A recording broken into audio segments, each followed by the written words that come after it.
Hello and welcome friends. आज हम आपके लिए लेकर आए हैं केकेआर का टीम प्रीव्यू, प्लेइंग 11 और उनके विनिंग चांसेस। तो फटाफट लाइक और सब्सक्राइब करके आ जाओ, बहुत मजा आने वाला है। तो मेरे दोस्त, ये बताओ कि इस बार केकेआर कोडबो तो करेगी, लोडबो भी करेगी, पर जीतबो करेगी क्या? भाई मुझे तो करबो लड़बो हारबो वाली चांसेस ज़्यादा नज़र आ रही है टू बी ऑनेस्ट, क्योंकि बॉलिंग तो इनके पास कुछ बची नहीं है।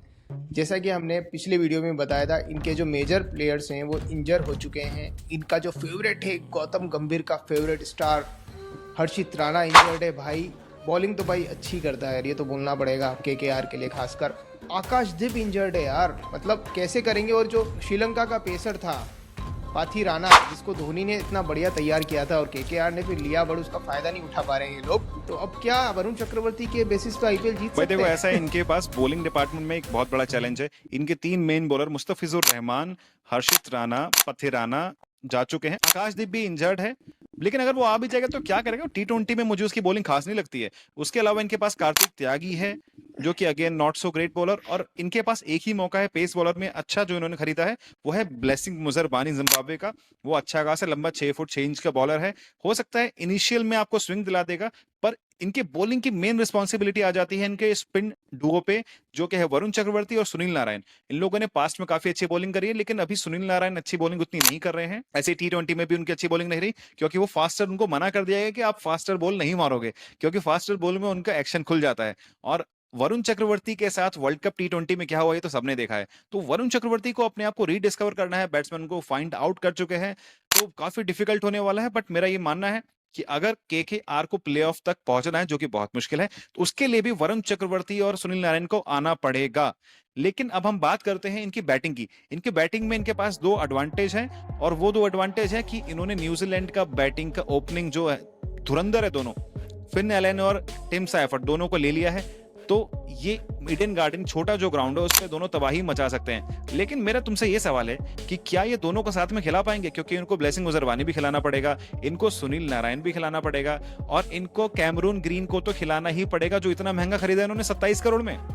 भाई मुझे यही समझ में नहीं आ रहा है, मतलब ओवरसीज प्लेयर्स को ना बहुत स्ट्रैटेजिकली लेना पड़ता है, और अच्छे इंडियन प्लेयर्स के बेसिस पर ही आईपीएल जीता जाता है। आप कितने भी ओवरसीज प्लेयर्स को आप अपने स्क्वाड में भर लें, क्योंकि आपके पास लिमिट होती है, आप 4 से ज़्यादा तो खिला। अब उसमें हो सकता है इम्पैक्ट वाला ये कुछ कर लें कि कोई इम्पैक्ट के रूप में उसको खिला लें। बट जैसा कि आपने बोला, कैमरून ग्रीन को इतना महंगा खरीद लिया है और वो भी कुछ खास फॉर्म में नजर नहीं आए मुझे। T20 वर्ल्ड कप में भी कुछ मतलब डब्बा गोल ही चल रहा है। तो केकेआर के भाई इस बार लग रहे हैं ना, लगने वाले हैं बुरे वाले। तो कैमरून ग्रीन को खिलाना पड़ेगा। ब्लेसिंग मुजरबानी को लिया है स्पेसिफिकली, और उसको खिलाना भी चाहिए क्योंकि वो नया बॉलर है, बाकी टीम्स उसको इतना भी खेली नहीं है। ये भी एक एडवांटेज होता है एक बॉलर के पास, तो इसका एडवांटेज वो इस आईपीएल में उठा सकता है। तो ब्लेसिंग को तो खिलाएंगे ही। अब सुनील नारायण को ड्रॉप कर देना, टू बी ऑनेस्ट मैं होता तो, यदि वो अच्छी बॉलिंग नहीं करते हैं ना, उनको हटा दो, क्योंकि वो बॉलिंग के लिए ही खेलते हैं। अब उनको बैट्समैन बना दिया अचानक से, वो बात अलग है। ओपनिंग में आके एक सीजन में वो ताबड़तोड़ मारते थे, बट यही उनको कॉल लेना होगा। उनको सुनील नारायण को बिठा के किसी अच्छे इंडियन बॉलर को खिला सकते हैं उसकी जगह, और ऊपर दोनों ही न्यूजीलैंड के डुओ को उनको ओपन कराना चाहिए। ये उनको बेस्ट चांस दे सकता है प्लेऑफ्स तक जाने भाई की। तुम अच्छी बात कर रहे हो, बट मैं डिसएग्री करूंगा, क्योंकि सुनील नारायण से अच्छा बॉलर इनके कैंप में नहीं है। इनके पास बॉलर की बहुत शॉर्टेज है, और सुनील नारायण माना अभी बेहतरीन फॉर्म में नहीं है, पर जो बाकी बॉलर्स हैं इनके पास, उनसे बेहतर बॉलिंग कर रहा है। अब मैं आ जाता हूँ इनके ओपनिंग के प्रॉब्लम के लिए, जिसका मैंने पहले भी जिक्र किया कि फिन एलन है इनके पास, टिम साइफर्ट है, इनके पास अजिंक्य रहाणे भी है। अब अजिंक्य रहाणे अगर कैप्टन है, उसको खिलाना है तो भाई उसको ओपनर ही खिलाना पड़ेगा, नहीं तो वो नीचे रन नहीं मार सकता। ठीक है, और अगर आपने अजिंक्य रहाणे खिला दिया, फिन एलन खिला दिया, टिम साइफर्ट खिला दिया, तो रिंकू सिंह जो इस समय इनका सबसे बड़ा बल्लेबाज है, उसको आप किस नंबर पे खिलाओगे? मेरा मानना है रिंकू सिंह को चौथे नंबर पे खिलाना चाहिए। उसको ज्यादा रिस्पॉन्सिबिलिटी देनी चाहिए, क्योंकि वो अच्छे मैचेस खेलता आ रहा है भाई। वो रणजी में मार रहा है, वो सैयद मुश्ताक अली में मार रहा है, उसको ज्यादा बोल दो तभी तो वो अपना कॉन्ट्रीब्यूशन दे पाएगा। उसके बाद इनके पास वो भी है कैमरून ग्रीन, उसको कहाँ खिलाओगे? इनका टॉप ऑर्डर तो भरा हुआ लग रहा है यार। भाई मुझे लगता है ना, इन्होंने सबसे बड़ी गलती अपने प्लेयर्स जो इन्होंने खरीदे हैं उसी में कर दी है। इनको ना दोनों न्यूजीलैंड के ओपनर्स लेने की बजाय एक ओवरसीज बॉलर लेना चाहिए था, एक और अच्छा, जो उनको अच्छा बैलेंस दे सकता था।